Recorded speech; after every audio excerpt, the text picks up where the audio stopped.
Hello जी। Hello hello hello, कैसे हैं हमारे सारे के सारे होनहार। उम्मीद करता हूं आप सब होंगे एकदम मस्त और जबरदस्त।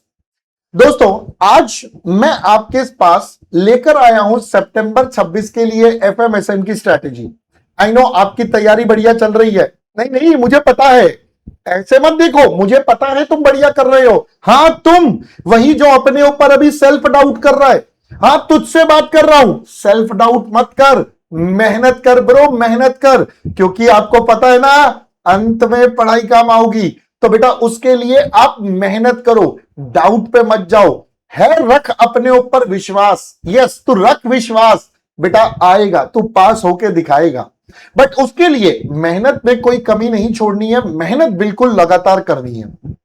अब दोस्तों, वैसे तो आपको पता ही है कि पढ़ाई कैसे करनी है, बट फिर भी मैं आपके लिए एक ऐसा प्लान लेकर आया हूं जो आपकी एग्जिस्टिंग तैयारी के साथ मर्ज होके आपको बेहतर रिजल्ट देने पर प्रेरित करेगा कि भाई आप और बेहतर रिजल्ट ला सकते हो और बेहतर परफॉर्म कर सकते हो। तो सर बता दो फटाफट से, देरी किस बात की है। मैंने कहा आओ। अरे तुमने पूछा ही नहीं, मेरे को लगा तुम मेरे से बातचीत करोगे पहले। लो जी, सितंबर 26 exam strategy for FM and SM. देखो बेटा, कुछ चीजें तो कॉस्टिंग वाली कॉमन रहेंगी। ऐसा कुछ नहीं है कि मैं कुछ नया बताने वाला हूं। तो कुछ चीजें तो बेटा कॉमन रहने वाली हैं। इनफैक्ट मैं बोलूंगा एफएम की स्ट्रेटेजी तो लगभग कॉस्टिंग जैसे है। अगर मैं से फॉर एग्जांपल बात करता हूं तो कॉमन चीजें ये हैं। फिर से दो आपको रिवीजन करनी है। एक आपका बेटा मॉक टेस्ट का रहेगा। तो दो रिवीजन बेयर मिनिमम, एक मॉक टेस्ट, तीन आपको काम करने हैं। बट सर एफएम और एसएम को कैसे ब्रेक करे, क्या करे, वो समझ लेते हैं। देखो बेटा, जनवरी और अभी जो हमारा मई एग्जाम हुआ उसको ध्यान में रखते हुए मैंने बैच में भी बोला था, अभी भी बोल रहा हूं, मई वालों को भी बोला था, बेटा आप इस पार्ट को बिल्कुल ढीला मत छोड़िए। यह पार्ट आपको पास करवाने में बहुत ज्यादा मदद करता है। अगर एग्जामिनर ने ट्रिकी क्वेश्चन भी बना दिया तब भी आप आराम से इसके थ्रू पास हो सकते हो। मैं कह रहा हूं बेयर मिनिमम बोल रहा हूं। मैं तो चाहता ही हूं कि आपके 80 प्लस 90 मार्क्स आए, बट उसके लिए मेहनत तो लगेगी, वो मुझे पता है आप करोगे। बट फिर भी देखो, हमें ना वर्स्ट केस सिनेरियो भी बनाना है। तो वर्स्ट केस में पास होने के लिए हमें क्या करना है भैया, इस पे फोकस करना है। पास्ट ट्रेंड हम देख चुके हैं। एग्जामिनर सेम टाइप के क्वेश्चन में नई एडजस्टमेंट डाल देता है या कभी कभी तो नया क्वेश्चन बना देता है। तो भाई जैसा भी करे, जो भी करे, हमें उसके लिए तैयार रहना पड़ेगा। तैयार कैसे होंगे? जो हमने कॉन्सेप्ट आपके साथ करे हैं उन कॉन्सेप्ट पर फोकस करिए, उनके ऊपर अच्छे से काम करिए। जब आप उन कॉन्सेप्ट और क्वेश्चंस पर अच्छे से काम करेंगे तो डेफिनेटली आप सक्सेस पाएंगे। आप डेफिनेटली बेटा सक्सेस पाएंगे। ठीक है, चलो सर अब बता दो जरा फटाफट से स्ट्रेटेजी। मैंने कहा आओ जी, सबसे पहले हम बात करते हैं फर्स्ट रिवीजन की, एफएम की। एफएम की बात करूं तो बेटा एज आई टोल्ड, भैया हमें ना सारे के सारे क्वेश्चंस करने हैं, चाहे वो क्लास वर्क वाले हो चाहे वो होमवर्क वाले हो। बट अब इनको करें कैसे? तो बेटा इनको करने से पहले आपको करना है ऑप्शन नंबर 1।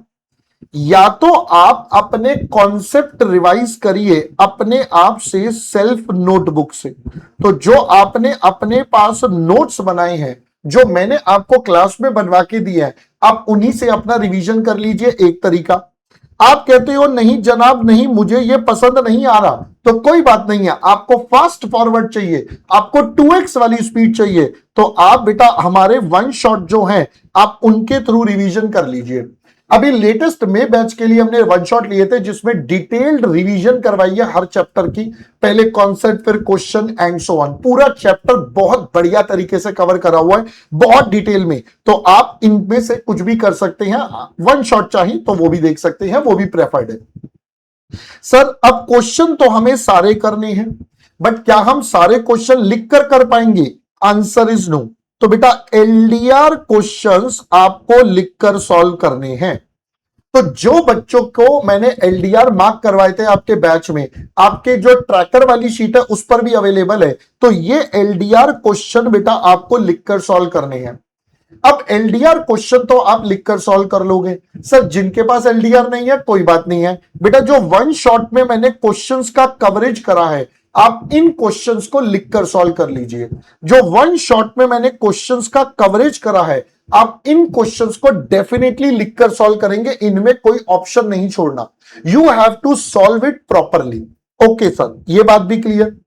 जब एक चैप्टर बेटा कंप्लीट हो जाए तो प्रेफरेबली उसके कंपाइलर क्वेश्चन देख लो। कंपाइलर में मैंने आपको पीवाईक्यू, आरटीपी, एमटीपी के क्वेश्चंस दिए हैं हर एक के चैप्टर वाइज। तो चैप्टर वाइज मैंने आपको पीवाईक्यू, आरटीपी, एमटीपी दे रखा है ताकि आप बच्चों एक बार उसको देख लेंगे तो कॉन्फिडेंस बढ़ जाएगा, यार ये सारी चीजें हम ऑलरेडी कवर कर चुके हैं, तो कॉन्फिडेंस लेवल तो शूटअप होगा। फर्दर एमसीक्यू और केस सिनेरियो हर चैप्टर के बाद। भाई जब आपने उसको कॉन्सेप्ट कर लिए, सारे क्वेश्चंस कर लिए, तो उसके जो एमसीक्यू है, केस सिनेरियो है, वो चैप्टर के बाद ही कर लीजिए। बाद में कुछ नहीं होता, बाद में सिर्फ समय बर्बाद होता है। तो आप बेटा यहीं पर उनको कर लीजिए, that is the preferred option. ये तो हो गया एफएम का फर्स्ट रिवीजन। सर अब एसएम में क्या करना है? आ जाओ बेटा एसएम में बात करते हैं। पहला बेटा या तो याद करने हैं सारे के सारे की पॉइंट्स। अब ये मैंने आपको क्लास में सारे बता रखे हैं, what are the key points और द की वैल्यूज या की वर्ड्स जो आपको एग्जाम के लिए चाहिए। तो ये हमने आपके साथ सारे क्लास में करे हुए। आपको बेटा चार्ट्स बनवा रखे हैं, उन चार्ट्स का ही मैंने आपके साथ पूरा का पूरा एक मैराथन लिया हुआ है। तो आप एसएम के लिए अपने पास मैराथन को यूज कर सकते हैं। यूज, यहां पर तो मैं लिख रहा हूं यूज मैराथन। भाई जिसको सुनना है सुन लो, ये एक बहुत जबरदस्त है जो आप अपने पास इस्तेमाल कर सकते हैं फॉर एसएम। 9 घंटे का मैराथन है लगभग, तो 9 घंटे में आपका पहला रिवीजन पूरा हो जाता है बेटा टेक्निकली। हाँ, इसके साथ साथ हमें एक बहुत इंपॉर्टेंट काम करना है जो है हमारा राइटिंग प्रैक्टिस। वैसे तो हमने बैच में आपके साथ सारे ही क्वेश्चंस करे हैं, बट फिर भी मैंने आपको बोला था जो पास्ट ईयर क्वेश्चंस होते हैं बेटा उन्हें अपने आप से लिख कर देखो। जब तक खुद से लिखोगे नहीं ना तब तक कॉन्फिडेंस आएगा नहीं। हम ये तो कहते हैं हाँ याद हो गया, पॉइंट याद हो गए, सब हो गए, बट जब एक्चुअली में लिखने बैठते हैं ना तो लैंग्वेज कैसे बनानी है, कौन सा पॉइंट कहां पर लिखना है, क्वेश्चन ने पूछा क्या, मैं क्या आंसर करूं, ये सारी बातें देखनी है। हमने बैच में आपके साथ ये सारा काम करा है, बट प्रेफरेबली बेटा जब तक आप खुद से नहीं करोगे तब तक दिमाग आपका क्लिक नहीं करता। तो इट्स बेटर आप कुछ क्वेश्चंस तो एटलीस्ट लिख कर देखो। अब कुछ क्वेश्चंस कौन से लो, मैं सिंपल बोलता हूं, जो पास्ट ईयर क्वेश्चन है बेटा उन्हें करके देखो। उसका एक्सेस मैंने आपको गूगल ड्राइव पर दे रखा है, पूरे पास्ट ईयर आरटीपी एमटीपी के एसएम के क्वेश्चन भी कंपाइलर दे रखे हैं। तो आप सिर्फ पास्ट ईयर क्वेश्चंस को बेटा लिख कर देख लो, that will be more than enough bro, more than enough. पहले बेटा बात समझ में आ गई। इसके एमसीक्यू भी आप हर चैप्टर के बाद ही करें, ज्यादा बेटर है। और इनफैक्ट एसएम में तो मैं कहूंगा चैप्टर नहीं पूरा फुल के बाद करें, फुल कवरेज के बाद, मतलब जब आपका पूरा एसएम हो जाए उसके बाद करें। क्योंकि बेटा यहां जो केस सिनेरियो होते हैं, अच्छा मैंने आगे लिख ही दिया है यहां पर, हाँ यहां पर जो केस सिनेरियो हैं वो आपको एट द एंड करने हैं, क्योंकि उसमें बेटा सारे चैप्टर्स का मिक्सअप आता है। क्योंकि सारे चैप्टर्स का मिक्सअप होगा तो बाद में परेशानी हो, क्या फायदा, तो इस तरीके से आपको करना है। अब आपको एसएम का पार्ट भी क्लियर है, ऑलराइट। एसएम के बाद आते हैं बेटा सेकंड रिवीजन। सेकंड रिवीजन का कंटेंट ये तरीका सेम है, पहले कॉन्सेप्ट रिवाइज करो। अब ये कॉन्सेप्ट रिवीजन चाहे तो आप अपनी नोटबुक से करो, आप वन शॉट के नोट से कर लो, जैसे आपको अच्छा लगे। एलडीआर क्वेश्चन और मार्क्ड क्वेश्चन। अब ये मार्क्ड क्वेश्चन क्या है, तो जब आप फर्स्ट रिवीजन करोगे, जब आप बेटा फर्स्ट रिवीजन करोगे तो उस दौरान जो क्वेश्चन आपको प्रॉब्लमैटिक लग रहा है, जो क्वेश्चन आपको लग रहा है कि यार इसमें मुझे दिक्कत आएगी या दिक्कत आई इसको रिवाइज करने में, तो बेटा उन क्वेश्चंस को मार्क कर लो, ताकि सेकंड रिवीजन में उनको जरूर देखना है। क्योंकि जब वो देखोगे तो आपका कॉन्फिडेंस लेवल ऑटोमेटिकली शूटअप हो जाएगा, हाँ यार अब दिक्कत नहीं आ रही है। So that is the game. Further कुछ क्वेश्चंस बेटा आपको राइटिंग में लिखने हैं, रैंडम बेसिस पे कुछ भी उठा के 2-4 क्वेश्चंस कर लेना, क्योंकि रिवाइज तो हम सारी करेंगे, बट रैंडम बेसिस पे 2-3 क्वेश्चंस उठा के जरूर आप कर लेना। लास्ट, जैसा मैं हमेशा बोलता हूं, क्योंकि 100 मार्क्स का पेपर आएगा और पेपर जब बच्चा करता है, जब एग्जामिनेशन हॉल में उस प्रेशर में बैठता है 3 घंटे का टाइमर लगा के, तो बेटा पता चलता है कि हाँ यार मेरा तो पेपर ही पूरा नहीं हो पा रहा, मेरी स्पीड में गड़बड़ आ रही है, मेरा कहां इशू आ रहा है। बेटा उसको हैंडल करने के लिए आपको पूरे 100 मार्क्स का मॉक टेस्ट जरूर देना है। अगर आप ये मॉक टेस्ट नहीं देंगे तो बेटा it will be a very troublesome thing. तो भैया ये 100 मार्क्स का पेपर तो आपको डेफिनेटली देना है। सर कैसे देना है? पढ़ाई करके देना है, पूरी तैयारी के बाद देना। पता चले आप 2 दिन अकाउंट्स पढ़ रहे थे, फिर आपने कुछ पढ़ा, फिर आप सोच रहे हो चलो अकाउंट्स का पेपर दे दूं या कॉस्टिंग का दे दूं। नहीं, जब जिस सब्जेक्ट की तैयारी करी उसके बाद उसका मॉक टेस्ट दीजिए।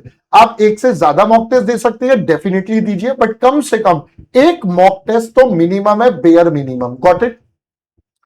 अब दोस्तों ये मैंने जैसे आपको कॉस्टिंग में दिया था वैसे ही मैंने यहां भी आपके लिए एक चैप्टर वाइज पूरा प्लान बना रखा है कि भाई कौन से चैप्टर में कब कब कितना समय लगना चाहिए।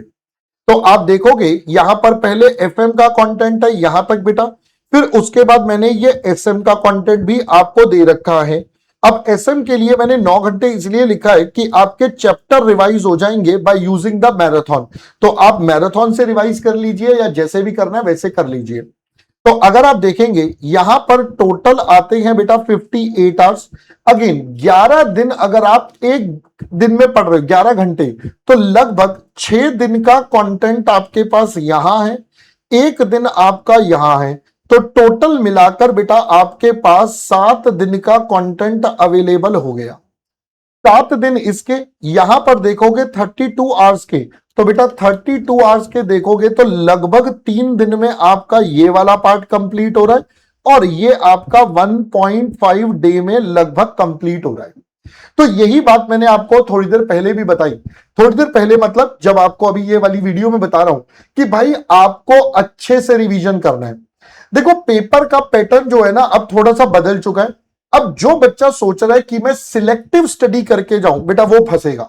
तो सिलेक्टिव स्टडी वाले बच्चे प्लीज ध्यान से सुन ले, बाबू सारा कोर्स पढ़ के जाना है, कुछ भी सिलेक्टिव नहीं करना।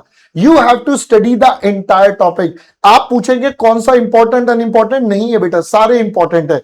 सब कुछ पढ़ के जाएं, 100% कवर करके जाएं, सो दैट आपका पहला अटेम्प्ट ही आपका लास्ट अटेम्प्ट बने सीए इंटरमीडिएट का और आप अगली बार सीए फाइनलिस्ट कहलाए।